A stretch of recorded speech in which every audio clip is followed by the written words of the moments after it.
Bonjour à tous, bienvenue dans ce webinaire consacré aux troubles musculo-squelettiques dans le secteur de l'hôtellerie. Aujourd'hui, ce webinaire vous est présenté par le réseau Présence PACA Corse. Le réseau Présence PACA Corse est une association des services de prévention et de santé au travail interentreprises de la région. Et particulièrement, un certain nombre de services se sont mobilisés pour vous proposer ce webinaire.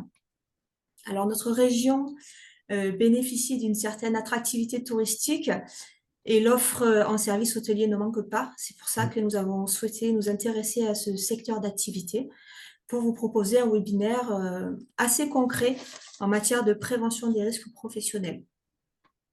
Alors, ce webinaire est prévu pour une durée de maximum 45 minutes avec 15 minutes de questions-réponses. Vous avez la possibilité de poser vos questions-réponses, dans la partie Q&R que vous voyez apparaître au cours du petit bandeau Zoom. Il suffit de les poser par écrit. Nous tenterons d'y répondre à la fin de la présentation. J'espère que au niveau image et son, c'est bon pour tout le monde. En tout cas, vous avez la possibilité d'interagir dans cette partie Q&R. Nous y reviendrons à la fin de la présentation. Alors, je vais commencer par me présenter. Je m'appelle Julie Lercari, je suis conseillère en prévention des risques professionnels pour le service de santé au travail Provence.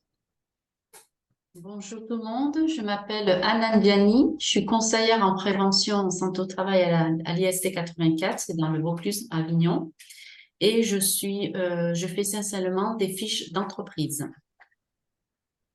Bonjour, moi c'est Paul Roth, je suis ergonome à l'IST 84 également. Donc, mon objectif c'est d'aller dans les entreprises, de faire des diagnostics des situations de travail et d'essayer d'élaborer un plan d'action pour l'amélioration des conditions de travail de manière générale. Bonjour, je suis Sabrina Aulas, assistante technique en santé au travail chez Audalia, le service de prévention du Var. Et je suis axée essentiellement aussi sur les fiches d'entreprise et l'aide à l'élaboration du document unique d'évaluation des risques. Bonjour, Evelyne Barré, je suis médecin du travail à Métra 06, c'est le secteur de Cannes, donc Cannes centre et bord de mer, donc à forte intensité de tourisme, de festivals et de congrès. Merci. Donc, sachez que ce webinaire est enregistré. Il sera disponible en replay sur la plateforme Présence PACA Corse, ainsi que cette présentation, voilà, dans les jours qui viennent. Donc, nous avons proposé comme programme un certain nombre d'éléments qui, j'espère, vous conviendront. En tout cas, on va voir rapidement quelques données statistiques en ce qui concerne les TMS dans l'hôtellerie. Nous verrons ensuite les définitions, les enjeux, les facteurs de risque d'apparition de troubles musculo-squelettiques. Et ensuite, nous verrons au cours de 3 cas pratiques, 3 postes assez importants dans vos hôtels, à savoir l'accueil, réception, l'entretien des chambres et le room service, tout ce qui va être de la prévention des risques professionnels et quelques axes d'amélioration qui pourraient être adaptés dans votre situation. Nous avons essayé d'être assez concrets et pertinents dans nos observations. En tout cas, n'hésitez pas à nous poser vos questions dans la partie Q&R par écrit. Nous y reviendrons à la fin de ce webinaire. Enfin, nous verrons les risques communs à tous parce qu'il ne faut pas négliger tous les autres risques que l'on ne verrait pas au cours de cette présentation. Et enfin, les ressources disponibles qui sont à votre portée, vous, employeurs et managers, sur le terrain. Donc, rapidement, quelques données statistiques. La Caisse nationale d'assurance maladie nous donne un certain nombre d'éléments sur la sinistralité qui est assez significative dans les métiers de l'hôtellerie, puisque 93% des maladies professionnelles reconnues sont des troubles musculo-squelettiques. Dans les autres secteurs d'activité, ce taux de troubles musculo-squelettiques arrive à 87%. Donc, on peut voir qu'en hôtellerie, la part des TMS est quand même très significative par rapport aux autres secteurs d'activité. C'est tout de même 42% des accidents liés aux manutentions manuelles, donc c'est assez significatif également puisque presque un accident sur 2 est lié aux manutentions manuelles de charge, c'est-à-dire déplacement de charge, pousser un chariot, porter du linge, peut-être aussi les plateaux au niveau du room service, donc c'est assez significatif. Alors, ces données-là sont à corrélé avec ce qu'il peut y avoir comme conséquence dans votre entreprise, puisque finalement, en moyenne, il y a également 67 jours d'arrêt par accident du travail. Ça peut être très important pour une petite structure comme des hôtels que l'on peut rencontrer sur notre territoire. Alors, pourquoi prendre en compte ces chiffres et pourquoi essayer de faire de la prévention? Parce que dans un premier temps, il peut y avoir des conséquences assez néfastes sur le salarié directement, puisque les troubles musculo-squelettiques, ça veut dire également douleur articulaire, voire incapacité fonctionnelle, mais également baisse de motivation à aller au travail, à retourner au travail après un arrêt de travail, voire peut-être un risque de licenciement pour inaptitude si les possibilités de reclassement ne sont pas présentes dans la structure. Alors, au niveau du salarié, ça peut être assez significatif et néfaste son état de santé, pour lui, pour son évolution professionnelle et pour malheureusement sa santé personnelle, mais également pour l'entreprise, il y a des conséquences à prendre en considération l'ensemble de ces troubles musculo-squelettiques. Par exemple, le fait de remplacer les personnes absentes, ça peut générer des coûts supplémentaires de formation, de remplacement, de gestion d'absentéisme et des difficultés peut-être de recrutement à certains postes s'ils ne sont plus suffisamment attractifs. La prévention est un vrai levier de performance pour les entreprises. C'est pour ça que c'est à prendre en considération le plus en amont possible.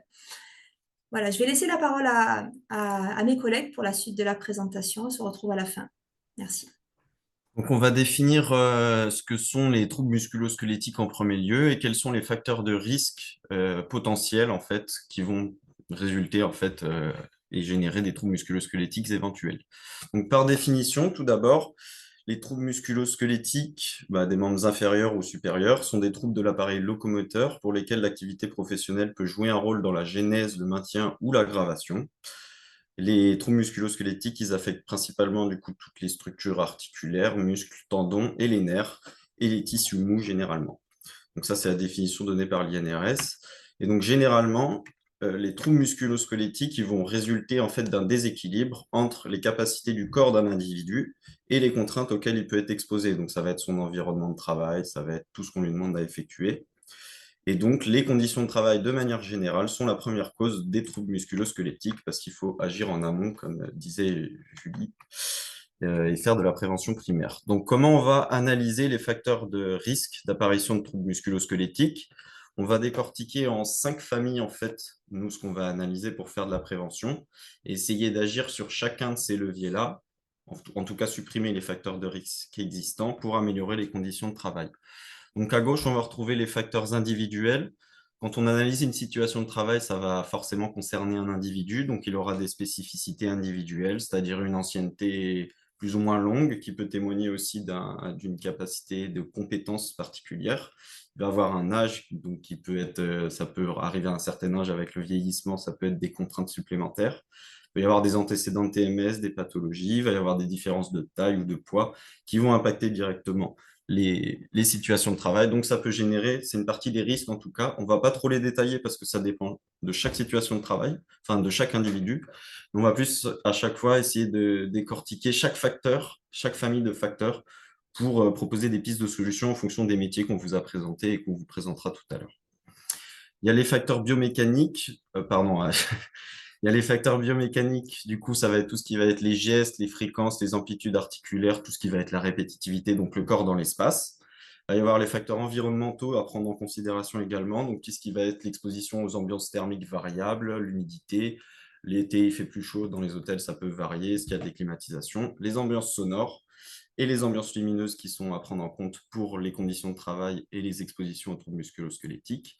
Alors, les facteurs psychosociaux, vous avez déjà dû entendre parler des risques psychosociaux. Donc ça va être les éléments on va prendre en compte pour voir les exigences du travail, les exigences émotionnelles. On va détailler tout ça, mais des risques d'agressivité, tout ça.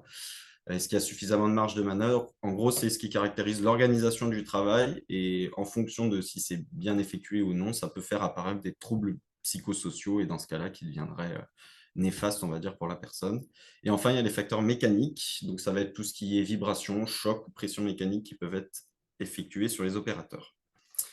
Donc, concernant la prévention en hôtellerie, là, je vais vous présenter rapidement une slide sur les déterminants de l'activité. Donc, quand on vient faire, nous, des analyses et de la prévention primaire, l'objectif, c'est d'identifier les déterminants, donc sur le premier niveau, les déterminants de l'activité qui vont en fait impacter les situations de travail. Donc, en fait, en fonction des ressources, on va vraiment parler de ressources de l'entreprise. L'entreprise va mettre des ressources à disposition, donc ça va être du management, un organigramme spécifique, avec des temporalités, des délais en fonction de ce qu'on souhaite traiter. On aura des ressources humaines à disposition, tout ça. Donc ça, c'est ce qu'on va mettre à disposition comme ressources aux personnes pour effectuer leur travail réel au deuxième niveau. Ce qui va être au niveau du travail réel, c'est qu'il y a déjà une différence entre le travail prescrit, ce qu'on pense qui est fait, et le travail réel, ce qui est réellement fait. Qui en fait, il y a tout le temps des gestions des priorités un peu qu'on ne peut pas anticiper, des aléas, des pannes, des variabilités difficiles à anticiper, ce que je disais. Tout ça, ça va avoir des effets et des conséquences sur la santé du salarié directement et sur l'entreprise en termes d'efficacité. Donc, ça va être des impacts soit positifs, soit négatifs. Et donc, en général, ces conséquences-là, en fonction de si elles sont plutôt positives ou négatives, vont pouvoir déterminer si oui ou non les ressources sont suffisantes. Donc, l'objectif, c'est de faire de la prévention primaire pour mettre les bons déterminants de l'activité pour essayer de faire un cycle vertueux, on va dire, entre la santé et l'efficacité des travailleurs. D'où l'intérêt de faire de la prévention dans les entreprises. Pour donner quelques exemples de déterminants, on va avoir les agencements de l'espace, par exemple. Est-ce qu'il y a suffisamment de stockage? Est-ce qu'il y en a sur différents étages? Mais on y reviendra par rapport aux hôtels. Au niveau des déplacements verticaux, l'optimisation des flux. Au niveau de l'organisation du travail, est-ce qu'il y a une variabilité de la charge de travail? On sait que oui, au niveau de vos métiers notamment. Est-ce qu'on arrive à anticiper les renforts au cas où? Comment se passe le management, l'encadrement? Et il y a aussi les moyens techniques, par exemple, qui peuvent être mis à disposition pour supprimer, on va dire, les facteurs biomécaniques plutôt, qui peuvent apparaître lors des situations de travail. Donc, la démarche de prévention, comme le dit l'INRS, c'est important de la structurer en amont. Donc, il faut systématiquement mobiliser l'ensemble des acteurs dans la démarche en incluant notamment les salariés de manière participative, ce qui favorisera l'accompagnement au changement et l'acceptation de nouvelles solutions notamment. Donc, ce qui va être important dans la mobilisation, c'est comprendre les enjeux et adhérer à la démarche de prévention pour tout le monde, qu'on comprenne bien où est-ce qu'on va. Il faut mettre du côté plus de la direction des moyens nécessaires humains, financiers et temporels aussi, parce que la prévention, ça demande du temps et ça se fait sur le long terme. Associer les différents services, le représentant du personnel, CHSCT, et éventuellement des partenaires externes à l'entreprise, type CARSAT, mais ça, on y reviendra également. Ensuite, il faut investiguer les risques, donc identifier peut-être les postes de travail qui sont plus exposés à des risques d'apparition de troubles musculo-squelettiques, essayer d'investiguer, diagnostiquer et ensuite transformer en proposant des plans d'action, mais toujours avec le comité de pilotage qu'on a pu construire en amont pour effectuer des transformations et les évaluer sur le long terme pour voir les bénéfices ou non, d'ailleurs, ça peut arriver. Mais dans ce cas-là, on effectue par itération des modifications pour améliorer de manière générale les conditions de travail. Donc voilà pour, de manière globale, nous, comment on va articuler notre démarche de prévention. Maintenant, on va plus préciser sur chaque poste, en fait, par rapport à votre activité, les pistes de solutions qu'on pourrait avoir en fonction des métiers. Donc, je laisse la parole à Anan concernant Merci, Paul, l'accueil pour et la réception. Merci, Paul, pour cette analyse des troubles musculo-squelettiques. Donc, on va commencer par vous parler par le cœur du métier. Quand on voit dès qu'on rentre dans un hôtel, c'est le métier de réceptionniste. Donc, c'est un métier qui est polyvalent et qui est lié aux aléas de la présence de la clientèle, aux aléas des saisonniers, des groupes et bien sûr du comportement des clients. Donc, nous allons revoir les principales tâches de ce métier-là. D'abord, la réception, on gère les réservations, soit téléphoniques, mail, centrales ou physiques. Par les mails centrales ou en direct, physique. On accueille les clients, pareil, par téléphone ou physiquement. On vend des services. On recueille les plaintes et on essaye bien sûr de solutionner les problèmes en veillant à ce que le client ne manque de rien. On fait de la facturation et de l'encaissement et les missions complémentaires du réceptionniste, le night, celui qui travaille de nuit, veiller à la sécurité des biens et aussi des personnes. Et enfin, le bagagiste, il va prendre en charge toutes les valises des clients du point de départ jusqu'à l'acheminement en chambre. Ensuite, nous allons voir les facteurs de risque des TMS. Alors, On a, comme il a bien dit Paul, 5 facteurs de risque qui vont à chaque fois revenir. Donc, le facteur individuel, le facteur biomécanique, tout ce qui relève des gestes et des postures, aussi bien pour le bagagiste que pour la réceptionniste. Donc, pour la réceptionniste, c'est tout ce qui est travail sur écran et les postures. Et pour le réceptionniste, c'est tout ce qui est le chargement et déchargement des bagages. Enfin, les facteurs environnementaux, les expositions et aux variations thermiques, que ce soit à l'accueil ou à l'extérieur pour le bagagiste, le bruit de fond et la conception de la borne, que ce soit à l'accueil, qu'elle soit pas trop haute, pas trop basse. On verra tout à l'heure toutes les complications et les mesures qu'on pourra mettre en place. Et enfin, les facteurs psychosociaux, cela dépend des périodes d'affluence de la clientèle, du contact, de l'humain et la sécurité et la communication aussi avec les autres services dans l'hôtel. Alors là, maintenant, je vais laisser le docteur Barré, notre médecin du travail, qui va vous parler des suites de ces facteurs de risque. Je vous remercie pour votre attention. Donc, pour être plus concret, on va cibler quelques exemples de situations de travail pour l'aménagement des postes qui sont à l'accueil. Donc, en premier, sur la gauche, une configuration à éviter, c'est celle du public et du salarié debout. La station debout n'est pas sans effet sur la santé des salariés. Elle peut entraîner des troubles rachidiens, une fatigue, des troubles des veineux des membres inférieurs, des édèmes, des varices, la lourdeur des jambes. Donc, on doit mettre à disposition du personnel des sièges assis debout qui doivent permettre le passage, bien sûr, des jambes sous plan de travail. Donc, ce qui est particulièrement important et très important par rapport au confort des personnes. Et mettre en face une organisation qui permette l'alternance avec cette station assise qu'on évoque. La diapo de droite, l'image de droite, est celle du public et debout, de l'opérateur assis, au même niveau, c'est-à-dire sans estrade ou sans assise surélevée. Il y a une sollicitation du cou qui est excessive, avec un mouvement en hyperextension, et une conversation qui va être à un niveau différent. Donc, cela peut jouer de deux façons, minimum. Un sentiment possible d'infériorité pour le salarié et une exposition majorée en cas d'agression. Donc, pour ces deux problèmes et ces deux contraintes biomécaniques et psychosociales, cette configuration est à proscrire. Donc, nous continuons sur les axes d'amélioration du poste d'accueil. Donc, on revient sur ce que je vous disais il y a un instant d'opérateur en assise surélevée ou sur estrade. L'estrade doit être de petite épaisseur, de pas plus de 20 cm. On va évoquer quelques règles de conception qui sont des repères à cibler, à essayer d'atteindre. Donc, une profondeur du bureau pour le salarié de 80 cm avec une longueur d'1,10 m minimum. Une distance œil-écran en variant entre 50 et 70 cm. L'angle écran public ne doit pas dépasser 60 degrés. Et il y a un espace minimum derrière le bureau qui devrait être à 1,50 m pour pouvoir se permettre de se déplacer, de se croiser. Et l'emplacement des jambes sous le bureau, une profondeur de 60 à 70 cm et la largeur d'1,10 m. Ne pas oublier aussi, dès que possible, l'installation de postes d'accès au fauteuil roulant pour les personnes à mobilité réduite. Donc pour cela, la conception est différente. La hauteur maximale sera de 80 cm et il faut laisser un vide en partie inférieure pour le passage des fauteuils roulants.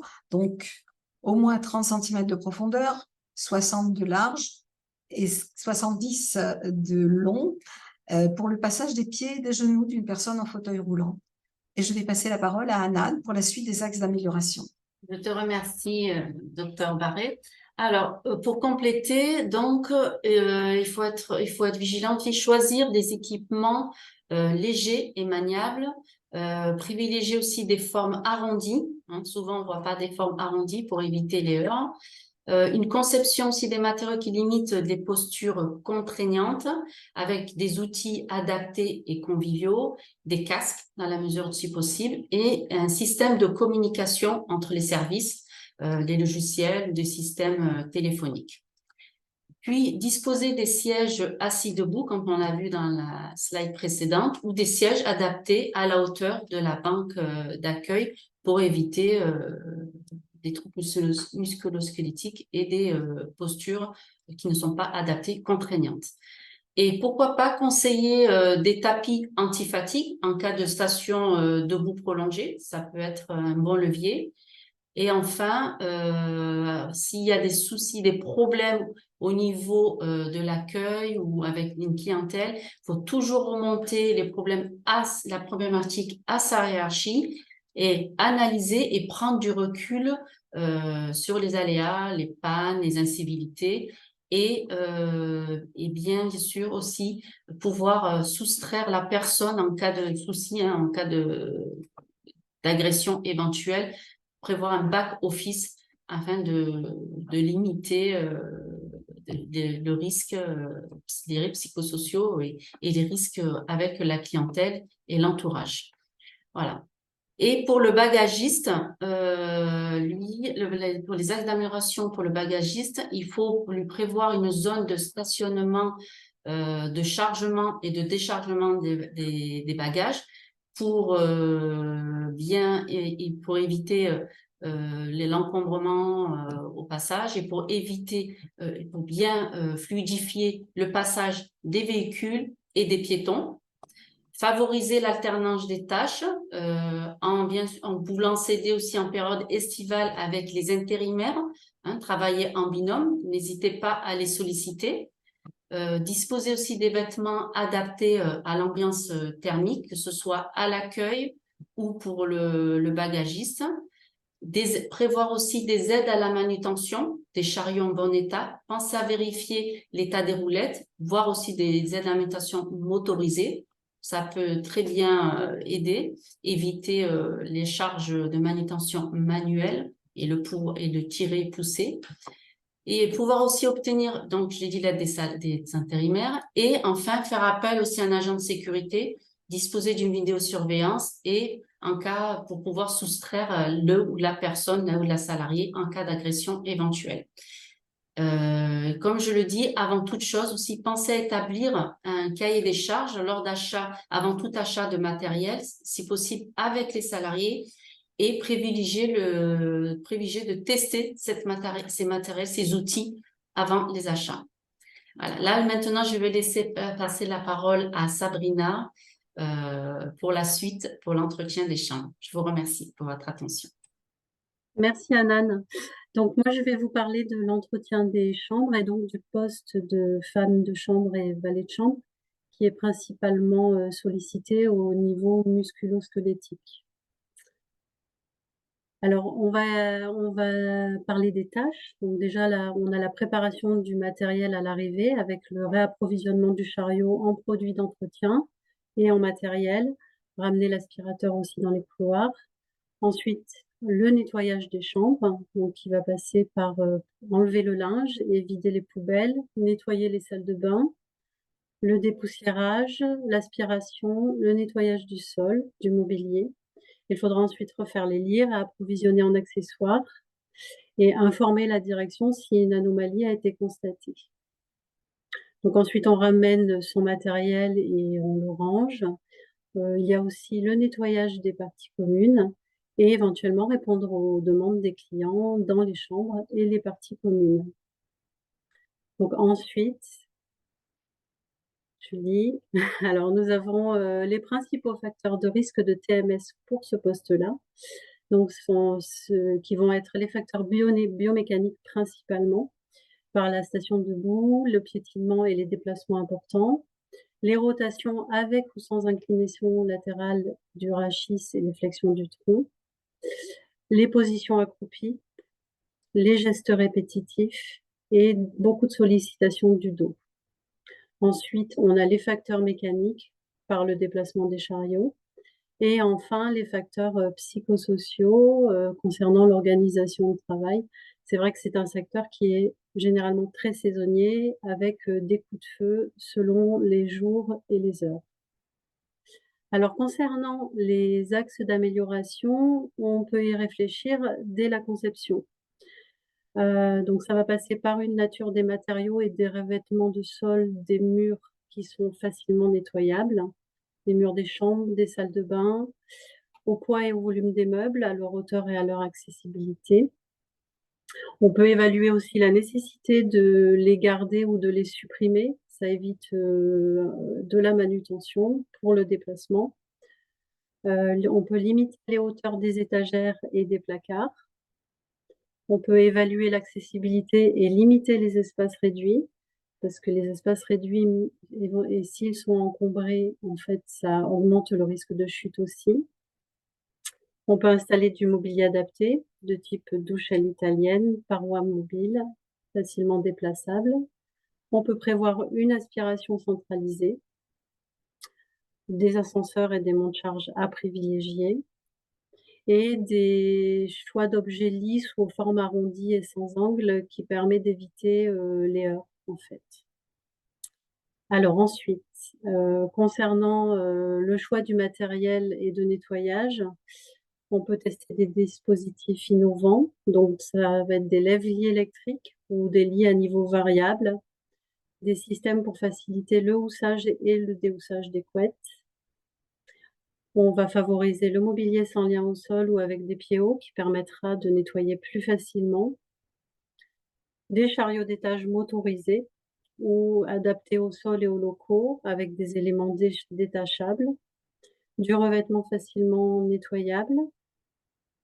Du matériel de nettoyage léger, des chariots à pré-imprégnation, aspirateurs légers et pratiques d'usage. On peut aussi prendre des perches pour le nettoyage des vitres à manche télescopique, en sachant qu'il faut bien veiller à l'entretien des roues des chariots, c'est très important. Le système d'approvisionnement en linge propre et un système d'évacuation et de récupération du linge sale. On peut avoir une chute directe dans la lingerie, par exemple, et une centrale de dilution pour les produits dans chaque office. Alors ensuite, on a là un exemple de dispositif pour surélever le lit. C'est électrique, on le place en dessous du lit et il permet de lever, monter à sa guise, ce qui permet en fait d'avoir une posture plus correcte. On voit la dame qui est sur la gauche avec une inclinaison du tronc extrême. Si on a ce dispositif, on peut surélever son lit et en fait avoir une posture beaucoup plus correcte avec une inclinaison du tronc qui est beaucoup plus correcte aussi. Alors ensuite, concernant les axes d'amélioration organisationnelle, on va préférer une rotation du personnel, un travail bien sûr en binôme et en équipe est très prescrit. Un équilibre de la charge entre les personnes. On a des coups de feu, comme on disait tout à l'heure, secteur saisonnier avec un nombre de recouches et de chambres à blanc qui peut être sur 2 jours, généralement le week-end, le samedi et le dimanche. On peut anticiper la charge de travail avec une quantité de travail et une contrainte temporelle. Un dispositif d'information en temps réel sur le travail à faire. Et la réduction du nombre de chambres à faire selon l'âge, selon le plan senior et selon la pénibilité, on peut réduire l'intensité du travail. Voilà, je vais passer la parole à Paul qui va vous parler de la petite restauration. Tout à fait. Du coup, pour la prévention de la petite restauration et du service déjeuner, on entend bien, mais c'est bon. Les tâches à effectuer, donc généralement, il y a la réception des matières premières et des marchandises et la gestion du stock, donc le suivi des commandes, tout ça. Il y a l'acheminement, alors en fonction des hôtels, du coup, il va y avoir des mini-bars en fonction des étages ou dans les chambres. Il va y avoir les matières premières à organiser. Mettre en place le petit déjeuner et le gérer en dressant les tables, les plateaux, approvisionner les denrées, faire les cuissons s'il y en a besoin, gestion du consommable, vaisselle. Transporter les commandes en cuisine en fonction des hôtels, pour le coup, ça peut être ça peut être un service proposé. S'assurer du débarrassage, du nettoyage de la zone de restauration. Acheminer et récupérer les plateaux dans les chambres s'il y a un room service. Il y a systématiquement la plonge à réaliser. Et enfin, se rendre disponible, qui reste une priorité aux demandes des clients et aux passations d'appels si nécessaire. Au niveau des facteurs de risque dans la petite restauration, Sur les facteurs biomécaniques, on va être surtout sur de la manutention de plateaux et de denrées dans les espaces de stockage, que ce soit des liquides ou du matériel, en fonction du nombre, donc ça va être le tonnage, du poids et de la facilité de prise. Il va y avoir des hauteurs d'application d'efforts plus ou moins contraignantes, donc des fois il va y avoir des efforts en bas et des efforts en hauteur, je pense surtout au niveau des échelles de débarrassage, enfin c'est ce qu'on voit communément en tout cas. Donc il y a quand même des extensions assez importantes et des flexions également. Il y a le déplacement des chariots aussi, des efforts de traction de poussée en fonction du type de sol qui peuvent être plus ou moins contraignants. Donc ça, c'est surtout ce qu'on a pu identifier au niveau des risques de TMS biomécanique. En axe d'amélioration, du coup, Julie, merci. Pour ce qui est de la conception du poste de plonge, en gros, on a souvent cette configuration à droite où c'est en rouge là, où on a la plonge qui se retrouve dans un angle en fait entre les convoyeurs, enfin dans l'angle du convoyeur et l'évier. Et donc en fait, ce que ça va générer au niveau du chargement des bacs ou de la vaisselle simplement, c'est que ça va être des efforts qui vont se faire en rotation ou en inclinaison, voire les deux, ce qui est assez néfaste, voire délétère au niveau des opérations à réaliser. Donc là, il y a un gros facteur de risque d'apparition de troubles musculo-squelettiques. C'est des choses à essayer de penser en conception également, mais essayer de mettre plutôt dans la première configuration en verte, du coup, laisser les accès pour des chargements frontaux, ça reste quand même des choses qui sont très bénéfiques en termes d'adaptation. Donc, adapter les machines au volume et au type de vaisselle à nettoyer, essayer d'adapter la hauteur, favoriser des émissions sonores qui sont inférieures à 80 décibels. On sait que c'est des milieux qui sont déjà assez bruyants, donc si on peut réduire au maximum l'exposition au risque, c'est toujours bénéfique et permettre, ce que je disais, le chargement frontal des plonges. Concernant d'autres axes d'amélioration, de manière organisationnelle, donc comme on a déjà dit, mais l'entretien des roues qui doit être effectué assez régulièrement, ça facilite énormément les efforts de tir et pousser. Limiter le chargement en hauteur des plateaux, ça peut être des pistes de solutions. S'il n'y a pas trop d'affluence, bah, on peut essayer de supprimer les étages au maximum des échelles et à l'inférieur. Ça évite des flexions, extensions, à voir avec les équipes après. En termes techniques, on peut mettre de la motorisation au niveau des chariots pour faciliter les efforts de démarrage notamment, ou mettre à disposition des tracteurs pousseurs. Bon, ça dépend des hôtels pour le coup. Et enfin, alors il y a deux autres choses. La vaisselle, optimiser le stockage sur les différents étages éventuellement s'il y en a, pour limiter les déplacements, donc mettre à disposition dans tous les offices. Et techniquement, minimiser le poids des assiettes parce que ils portent énormément, mine de rien, à répétition. Donc, limiter le poids des assiettes, des plateaux, éventuellement mettre des monts de charge en lien avec la cuisine et mettre des chariots à niveau constant à assiette. Et enfin, pour ce qui est du stockage et la réception des marchandises, en termes d'organisation, on aime bien le rappeler, c'est essayer d'optimiser les hauteurs de stockage en mettant le plus fréquemment utilisé au plus proche et ce qui est le plus lourd à hauteur de bassin ou au niveau du sol.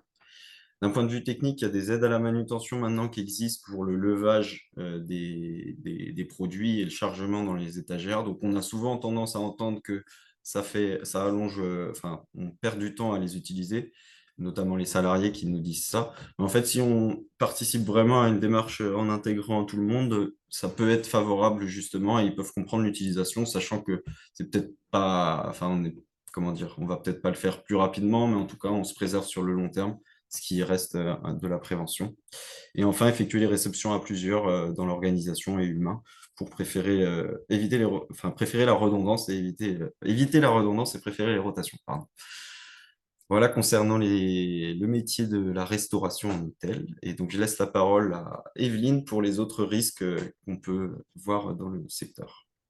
Alors donc là, nous allons vraiment survoler les autres risques, puisque c'est le but essentiel de cette présentation qui est axée sur les troubles musculo-squelettiques, mais qui sont malgré tout en intrication, hein, on l'a vu dans les diapos précédentes.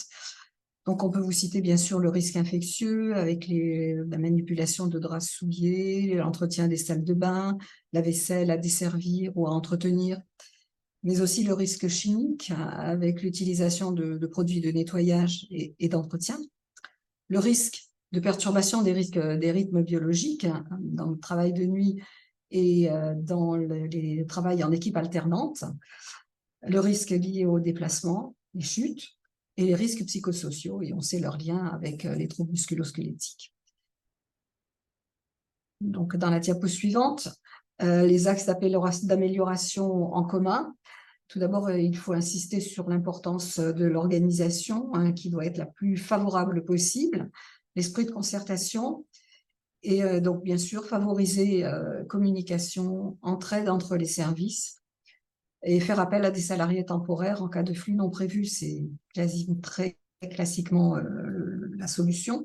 Les renforts en saison, qu'il faut anticiper, bien sûr, ça, l'anticipation est essentielle, les extras. Favoriser l'alternance des tâches, avec une définition des tâches à effectuer quand même qui soit précise et pas aléatoire. Respecter les temps de pause.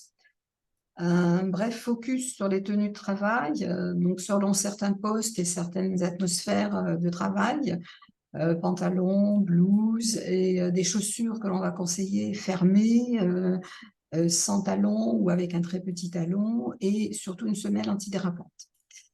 Et on se doit d'insister bien sûr sur les formations, la formation initiale ou continue, la formation geste et posture, manutention, la formation ponctuelle aussi lorsqu'il y a par exemple un nouveau logiciel d'accueil, ou la gestion des incivilités, ou de la conduite à tenir en cas d'agression, qui doit être bien formalisée, rédigée et appliquée, et la formation des saisonniers, particulièrement importante, on sait le nombre de risques pour les saisonniers, et donc citer nos actions de formation et de prévention des services de prévention et de santé au travail.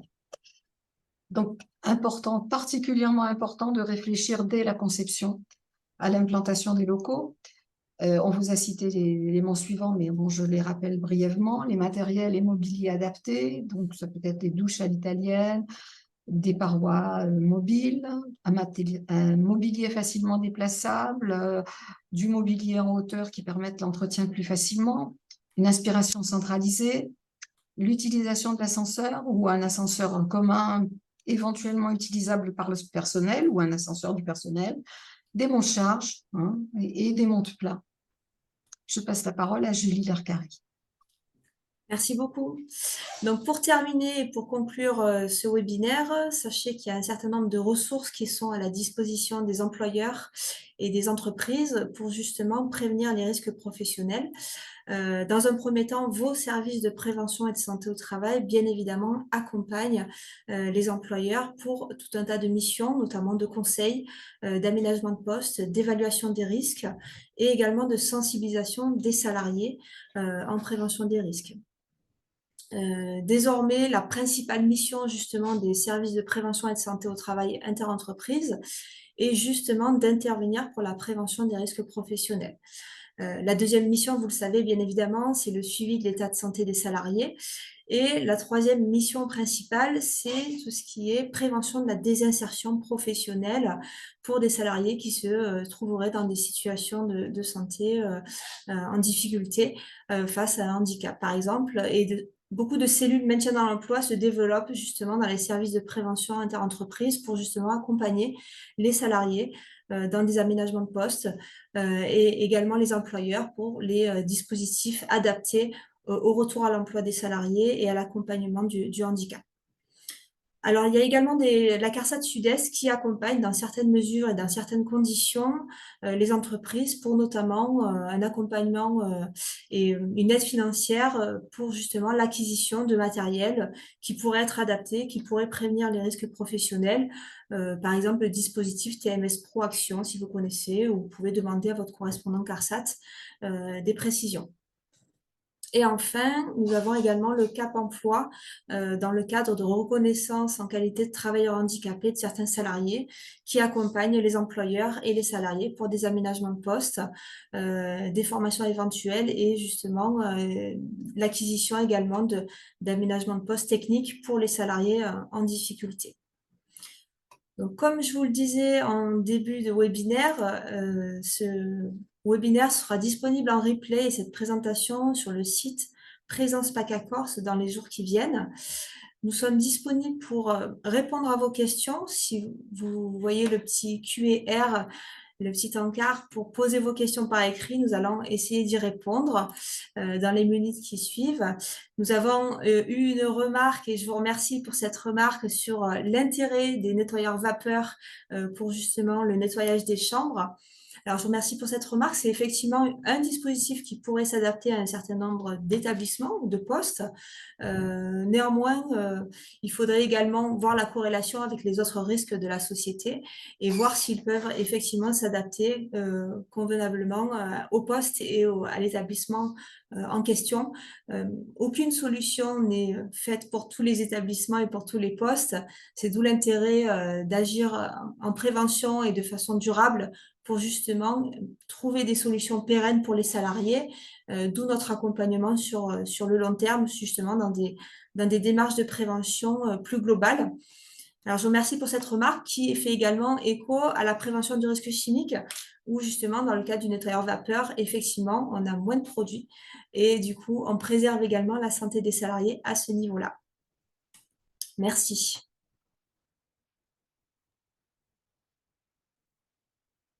Alors, on a une question de Frédéric Roussel qui nous demande: existe-t-il des aides financières pour les aménagements pour réduire les risques de TMS?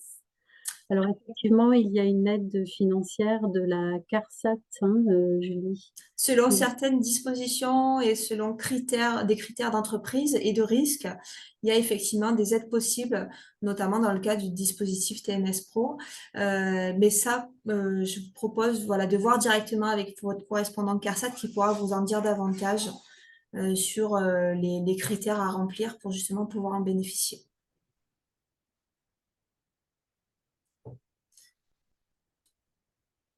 Nous avons aussi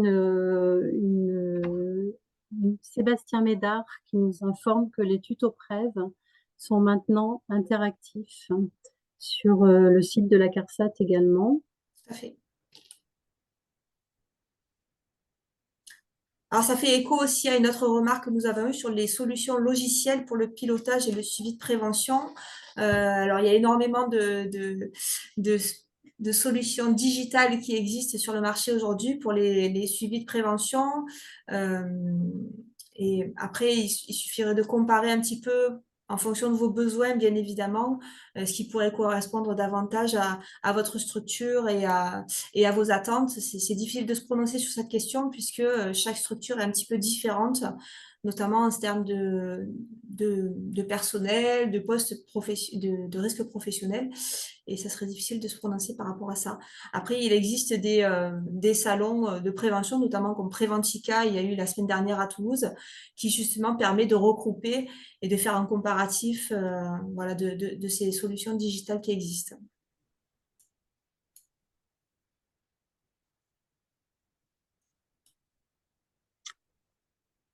Alors, dans les facteurs environnementaux des TMS, vous avez cité l'environnement sonore et la luminosité.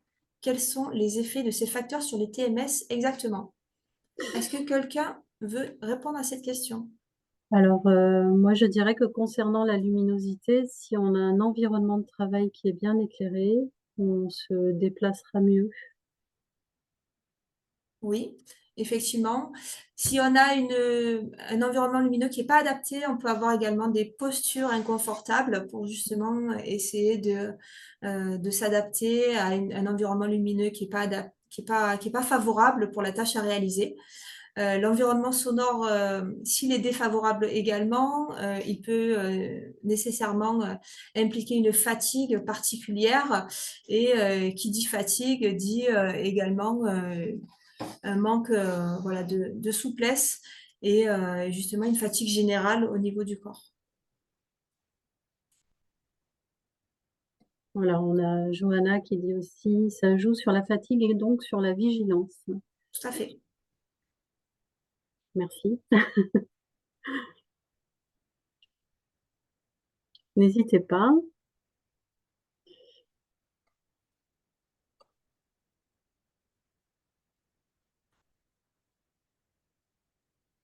Donc, les dispositifs d'aide financière sont mis à jour chaque année sur le site de la CARSAT Sud-Est. Vous pouvez consulter le site de la CARSAT Sud-Est dans la rubrique subvention, aide financière et vous avez une mise à jour qui est faite en début d'année sur les aides allouées et les dispositifs propres à chaque secteur d'activité.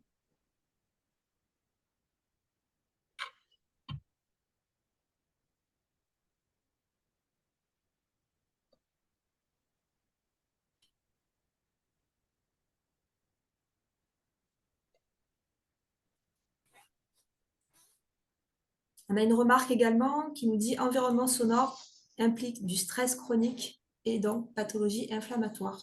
C'est tout à fait le cas, effectivement.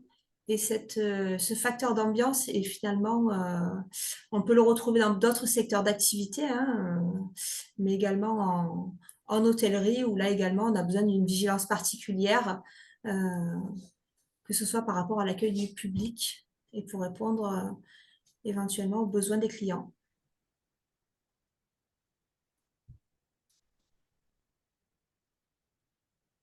Est-ce que d'autres de mes collègues voudraient apporter une précision par rapport à ça? Non, moi je dirais juste que voilà, si vous avez d'autres questions ou d'autres besoins ou d'autres demandes, vous avez les services de santé au travail que vous pouvez contacter et on vous redirigera sans problème au bon endroit, aux bons interlocuteurs.